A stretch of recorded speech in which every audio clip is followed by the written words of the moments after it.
Hola amigos, estamos en Escocia, territorio Land Rover, y Toyota nos ha traído precisamente aquí para probar por primera vez el nuevo Toyota Land Cruiser 250. Hoy por fin vamos a conducirlo.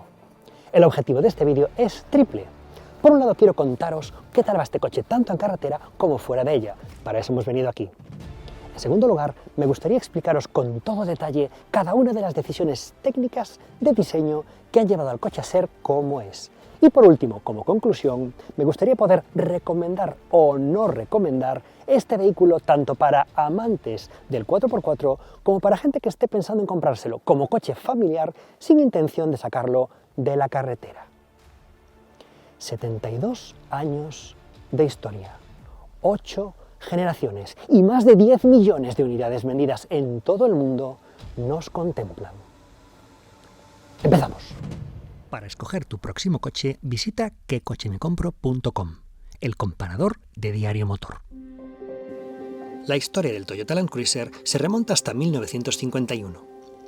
Por la rama de los Land Cruiser ligeros no industriales, esta sería la octava generación, después del primer BJ y las series 20, 40, 70, 90, 120 y 150.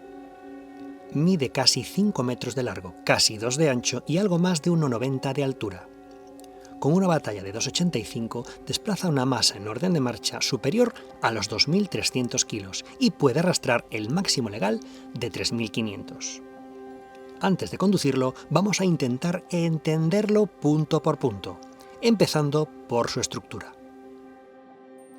Este coche lleva un chasis de largueros y travesaños, respetando la tradición histórica del Land Cruiser. Es un chasis de camión. Está preparado para torsionar, flexionar y traccionar, es decir, para cargar y arrastrar cualquier cosa mientras avanza sobre cualquier superficie, recibiendo todo tipo de golpes sin inmutarse. Esta estructura tiene el inconveniente de que es más pesada que un monocasco y aprovecha peor el espacio interior, porque ocupa bastante espesor bajo el habitáculo. Por cierto, el chasis de Land Cruiser llevaba sin renovarse desde 1996, cuando la serie 90 adoptó por primera vez la suspensión delantera independiente. Esto convierte a la serie 250 en el primer Land Cruiser totalmente nuevo desde hace 27 años. Hablemos ahora de suspensiones.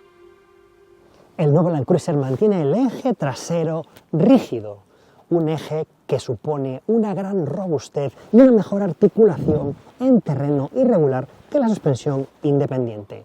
Mientras tanto, mantiene en el eje delantero suspensión independiente para pulir el tacto en carretera y hacer el coche más confortable.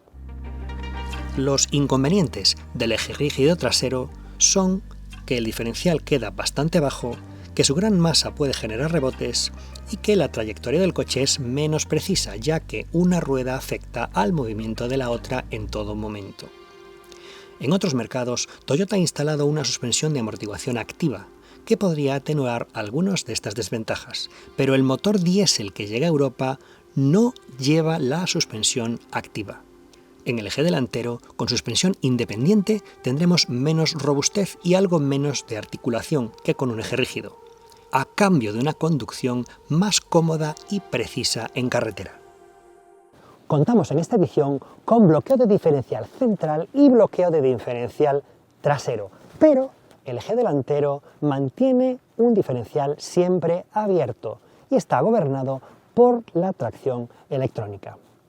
Esto nos permite mantener la direccionalidad del coche y exige mucho menos al conductor a la hora de conectar o desconectar los diferenciales bloqueables, porque el de delante siempre va a ir abierto. El principal problema del control electrónico frente al bloqueo de diferenciales es que en situaciones complicadas que se prolonguen mucho tiempo, como una pendiente resbaladiza de varios kilómetros, podríamos sobrecalentar los frenos del eje delantero. Si tuviera bloqueo de los 3 diferenciales, también tendría mayor capacidad de tracción, aunque la diferencia sea pequeña y solo se manifieste en situaciones muy extremas. Por primera vez en la historia, este Land Cruiser lleva la barra estabilizadora delantera desconectable. Esto nos permite mantener un perfecto control en carretera, pero en campo, al desconectarla, aumentamos el recorrido de suspensiones de las ruedas delanteras, con lo cual se puede adaptar mucho mejor al terreno que pisa. En este caso, la única desventaja del sistema de desconexión es que se añade algo de electrónica y un poco de complejidad adicional al conjunto. Otra novedad histórica en el Land Cruiser es la adopción de la dirección por asistencia eléctrica. Hay dos razones principales para esta adopción de la nueva tecnología. La primera es que permite, de forma mucho más sencilla y mucho más barata, incorporar los asistentes a la conducción que manipulan la dirección. Pero hay otra razón oculta que os voy a contar. El motor eléctrico que gobierna la asistencia a la dirección tiene un software que está programado para amortiguar los golpes que se llevan las ruedas delanteras y no transmitirlos de vuelta al volante. Es decir, elimina la necesidad de un amortiguador de dirección de forma electrónica. A cambio, perdemos la fiabilidad de un sistema hidráulico sin intervención electrónica y, al menos en teoría, corremos el peligro de sobrecalentamiento del motor eléctrico de asistencia. Toyota asegura que el sistema lo aguanta todo sin calentarse, pero solo el tiempo y el uso podrán dictar sentencia. En esta generación perdemos la suspensión trasera neumática que llevaba el tope de gama de la generación anterior y a cambio tenemos una suspensión por muelles en las 4 ruedas. Reducimos complejidad, aumentamos fiabilidad, pero también perdemos la posibilidad autonivelante de la suspensión neumática y también perdemos la posibilidad de levantar un poco la parte trasera del coche en ciertos obstáculos. La suspensión neumática trasera que hemos perdido solo estaba disponible en la versión tope de gama de la generación anterior. El resto también llevaban muelles. Toyota ha mantenido en este coche totalmente nuevo el bloque motor 2.8 de 4 cilindros turbo diésel de la anterior generación, que también lleva la Toyota Hilux. ¿Por qué meter un motor tan veterano en un coche tan moderno y tan nuevo?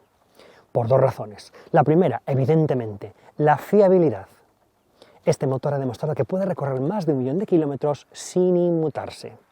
Y la segunda, muy interesante para aquellos que se aventuren a países exóticos.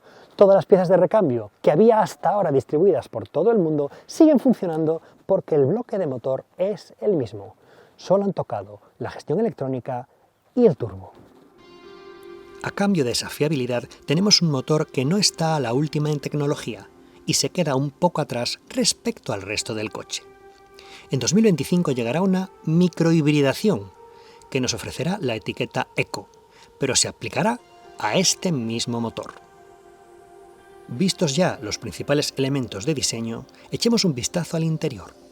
Mi compañero Juanma ya os contó en primicia el abismo que separa el diseño, la calidad y la tecnología del Land Cruiser 250 respecto a la anterior generación, con el que no tiene nada en común. Podemos resumir la sensación del interior en 3 palabras: moderno, robusto y muy atractivo. Llega el momento de conducirlo, pero antes echemos un vistazo a algunos datos técnicos.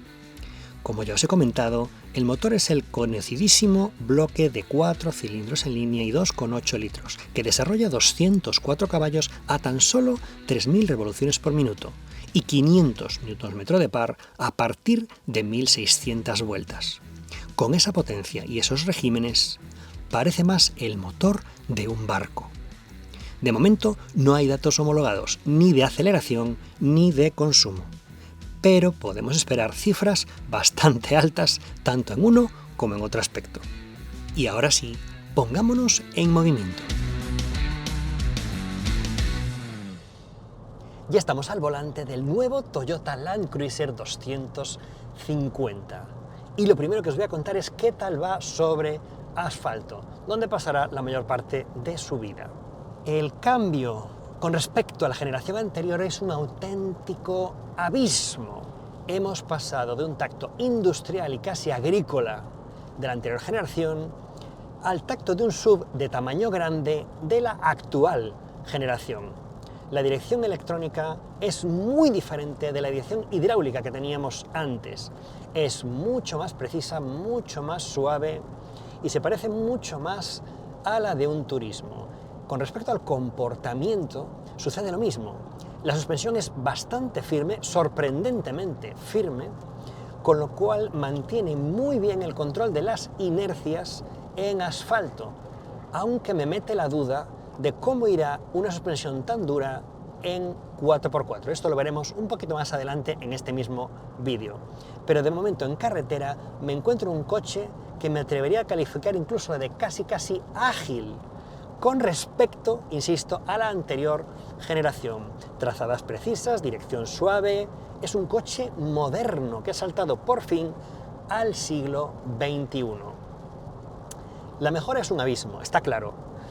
Pero si os digo la verdad, desde mi punto de vista personal, confieso que echo un poco de menos ese tacto industrial, esa sensación de coche casi tractor que teníamos con el anterior Land Cruiser, con esa personalidad tan fuerte, esa manera de conducirlo casi como un tanque o un camión pequeño, pero a cambio conseguimos un coche realmente mucho más moderno. Los más nostálgicos creo que echarán de menos aquella sensación, pero el público en general va a agradecer infinito el abismo que hay entre uno y otro. El cambio de marchas de 8 relaciones funciona bastante mejor que el anterior de 6, es más rápido, es más suave, las marchas son más cortas y más pegaditas unas a otras. Los modos de conducción en carretera son 3, Eco, Normal y Sport. Las diferencias son mínimas entre los 3 modos. El modo Sport aguanta un pelín más las marchas, pero yo tengo que reconocer que no noto prácticamente ninguna diferencia en ningún otro aspecto. Es prácticamente igual ir en uno o en otro. Y la sonoridad y el confort a bordo. El confort se ve algo comprometido por lo dura que es la suspensión. Esto nos da mucho más control, pero no nos da mucho más confort que la anterior generación. Y la sonoridad, voy a frenar un poco el coche, voy a acelerar a fondo para que intentemos que el micrófono capte. Ahí vamos. El sonido del 4 cilindros turbo diésel. Este coche está mejor aislado que el anterior, con lo cual nos permitiría viajar largas distancias con mayor confort acústico, pero un 2.8 de 4 cilindros, es decir, cilindros de 700 centímetros cúbicos la unidad, son unas auténticas ollas cada uno de ellos, se tiene que escuchar dentro del coche. Aún así, me parece un coche muy apto para viajar, incluso por carreteras con curvas como estas que nos estamos encontrando en el interior de Escocia. La nueva caja de cambios es mucho más moderna y eficiente. Además, cuenta con una primera relación más corta que la anterior y una octava también más corta que la sexta anterior. Son relaciones cortas y cerradas. Pero entremos ya de lleno en el apartado 4x4. Entremos ya en harina con las pruebas 4x4. Estoy al volante del Land Cruiser en una pista tremendamente pedregosa. Está llena de rocas y baches profundos. Nos está dando un buen meneo el coche. Os cuento cómo va. Por un lado, tenemos un coche ultra sólido. Nada vibra, no hay holguras, está súper bien construido y nos transmite una sensación de seguridad y de solidez y de robustez general apabullante. Pero por otro lado, tenemos un pequeño problema. Tal como sospechaba cuando íbamos por asfalto, la suspensión es, para mi gusto, demasiado seca en campo. Está un poco más orientada a carretera de lo que estaba antes. Y en campo realmente es algo incómoda. La solidez del coche lo disimula todo bastante, pero como podéis observar, nos está metiendo unas sacudidas bastante formidables en piedras que quizás con una suspensión más blanda podrían ser pasadas por encima con un mayor confort para los ocupantes. Por otro lado, un aspecto muy positivo que me estoy encontrando en este coche es la dirección eléctrica, porque no siento en ningún momento que las piedras que voy golpeando con las ruedas tenga ninguna repercusión en el volante. No siento... ¡Oh! ¡Madre mía, qué golpe! No siento fuerzas de retorno, como os estaba diciendo. Fijaos que ese bache tan gordo, con una suspensión un poquito más blanda, no habría sido un golpe tan seco. Aquí viene otro y efectivamente nos hace botar. Mi sensación es que este coche ha sido muy optimizado para hacerlo muy bien en carretera y ha perdido algo de confort en zonas muy bacheadas como la que estamos ahora mismo. Antes de meternos en el barro, destripemos un poco más el nuevo Land Cruiser, empezando por sus cotas 4x4. Contamos con 215 milímetros de altura libre al suelo, medidos en el diferencial trasero. Sus ángulos de ataque, salida y ventral, de 31, 22 y 25 grados respectivamente, están muy por debajo de sus competidores. Las ruedas de serie, por debajo de 32 pulgadas de diámetro, tampoco son muy grandes dentro del segmento, lo que contribuye de nuevo a pensar que es un coche muy optimizado para asfalto. La transmisión es 4x4 permanente. El diferencial central es un autoblocante mecánico Torsen, que también se puede bloquear manualmente tanto en marchas cortas como en marchas largas. El diferencial trasero es bloqueable con un botón y el diferencial delantero, como adelantábamos al principio, estará siempre abierto.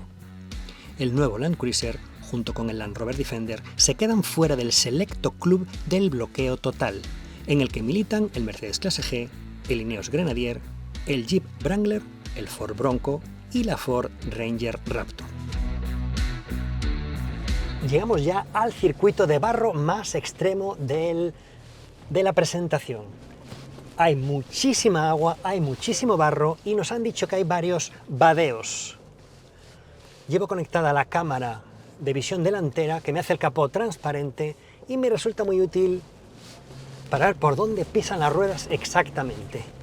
Es una zona delicada, aunque no es una zona extrema. El barro resbala, pero no hay grandes pendientes que pongan realmente en aprietos el coche. Vamos a pararnos en algunos puntos en concreto para ver cómo trabajan algunos sistemas en concreto. Llegamos aquí a una primera zona de barro profundo, en la que hay un charco enorme a la izquierda, una profundidad de unos 30-40 centímetros de barro, pero el coche tracciona perfectamente. Es verdad que siento que el fondo es duro, es decir, no es un barro que te trague y te hunda el coche, pero aún así la capacidad de tracción es muy buena. Estoy probando el Multi-Terrain System en modo barro, lógicamente para esta zona, que es de puro barro, y llegamos aquí a una zona de vadeo con un final en rocas. Primero hay una cuesta hacia abajo, una pendiente leve, que estoy bajando en retención en primera, manual, modo manual, aunque la caja es automática. Ahora me voy a meter en el charco hasta el fondo. Noto que el fondo es de piedra, con lo cual no me voy a hundir. Y voy a salir hacia adelante, ya en una leve cuesta arriba. El coche no toca abajo, el coche tiene un gran poderío de tracción y está permitiéndome salir de aquí con gran facilidad. No me atrevería a decir que esta es una zona extrema de 4x4, pero sí que estamos poniendo a prueba realmente un poco la tracción y la capacidad, sobre todo en barro. Llegamos aquí a otro vadeo profundo, con mucha profundidad de agua, pero el suelo sigue estando duro, así que el coche no va a tener problemas de tracción. A ver qué tal sale hacia arriba, hacia adelante, en el modo barro, sin ningún problema. Vamos muy despacito, pero tracciona fenomenal. Aquí llegó una cresta con una zona ciega al otro lado, así que tengo que mirar la pantalla a ver dónde pisan las ruedas para ver por dónde sigue el camino. Ahora mismo solo veo árboles. Y nos metemos en una zona de agua bastante profunda otra vez. Pero hay piedras en el fondo que nos impiden enterrarnos. Se lo estamos poniendo difícil al coche, pero no demasiado difícil. Tengo delante de mí una poza muy profunda y me están grabando desde el otro lado, a ver si esa toma se puede aprovechar. Fijaos la profundidad que tiene esto. Estamos metiendo el coche hasta a mitad de la rueda por lo menos. Es una chulada estar aquí dentro, es una chulada. cómo mola, noto el fondo duro y voy a pararme aquí en mitad de la subida para ver cómo arranca. Estoy parado, acelero, modo barro y el coche tracciona. Voy a seguir la pista por la cámara y el coche tracciona sin ningún problema, sube hacia arriba sin ningún problema. Una zona preciosa, muy bonita de bosque, de poza, de barro, de una cierta pendiente, pero sigo pensando que no termina de ser una zona extrema. Podemos decir que el coche va fenomenal en barro, pero también podemos decir que no es un barro realmente extremo. Este coche lo hace todo prácticamente solo. Y ahora para este descenso voy a poner el crawl control y voy a regular la velocidad del descenso con el automatismo que me ofrece. Las velocidades son cortísimas en el crawl control, he puesto la máxima y aún así vamos súper despacio y con una sensación de control total. Ahora he quitado ya los pies de los pedales, el coche lo hace todo solo, la dirección con asistencia electrónica me elimina todo el feedback de los golpes que se llevan las ruedas, sin pies en los pedales, lo único que tengo que hacer es dirigir el volante para que el coche no pierda el camino, ni siquiera acelerar, ni siquiera frenar. Este coche es muy fácil de llevar para cualquier persona que no tenga ni idea de 4x4, porque simplemente programando una velocidad, el coche hace absolutamente todo, toma todas las decisiones y nos mantiene un control subiendo, como vamos a subir ahora, o bajando cualquier pendiente, sin necesidad de ningún tipo de habilidad por parte del conductor. En ese sentido es un coche que se ha vuelto ultra moderno, pero tal vez para los puristas del 4x4 algo menos interactivo o bastante menos interactivo de lo que fue hace años, o incluso la propia generación anterior, que ya tenía el crawl control, pero todavía nos permitía una cierta sensación de estar llevándolo nosotros, ¿no? Este coche realmente va, se podría decir que va solo. El precio del nuevo Toyota Land Cruiser parte desde los 76.000 euros. La edición First Edition, de color amarillo, que habéis visto durante toda la prueba, costaba 10.000 euros más, pero ya está agotada. Si te interesa, ten en cuenta que a España vendrán muy pocas unidades, porque este coche supera por mucho la media de emisiones de la marca. Puedes contar con muchos meses o incluso más de un año de espera para cualquier versión. Viendo el nuevo Land Cruiser, nos esperábamos un coche para competir con el Ford Bronco, el Ineos Grenadier, el Jeep Wrangler e incluso el más caro y exclusivo Mercedes Clase G. Pero después de probarlo, creo que su principal rival es el nuevo Land Rover Defender, con el que se pelea de tú a tú en carretera, se parece en dimensiones, iguala sus 7 plazas, comparte un sistema de transmisión similar y rivaliza directamente en precio, aunque el Land Cruiser sea un 4x4 más puro, con su chasis de largueros y su eje rígido trasero. Y hasta aquí nuestro vídeo sobre el nuevo Land Cruiser 250, pero no quisiera cerrarlo sin sacar algunas conclusiones. Sobre cómo va el coche en carretera y campo, creo que ha quedado bastante claro. El coche va mejor que nunca en carretera hasta el punto de que se conduce como un SUV grande. Es preciso, es cómodo y es silencioso. Sus capacidades 4x4 están intactas, aunque en mi opinión ha sacrificado un punto de confort en 4x4 en beneficio de un mayor control en asfalto. Hemos repasado también todas las decisiones técnicas que han conducido a cómo es el coche. Pero por último nos queda por responder una importante pregunta. ¿Recomendaría este vehículo para aficionados al 4x4? En mi opinión es uno de los mejores 4x4 del mercado. Para hacer viajes larguísimos y para hacer overlanding creo que es un coche prácticamente perfecto si no fuera por ese puntito de confort que le falta sobre baches. Lo que no tengo nada claro es que sea un buen coche para trialeras, ya que por cotas está un poco limitado. Por último, ¿recomendaría este coche para gente que no va a hacer 4x4, pero lo compra como familiar?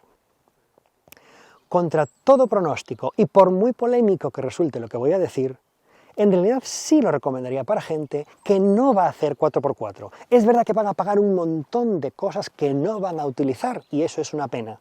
Pero a cambio tendrán una sobreingeniería formidable para circular por asfalto durante miles y miles y millones de kilómetros con un coche mucho más robusto de lo que necesitan, que durará eternamente por los siglos de los siglos. Además, es un coche moderno, tecnológico, seguro y muy amplio. Por lo tanto, no veo razón alguna para que no se lo compre cualquier persona que le quepa en el garaje.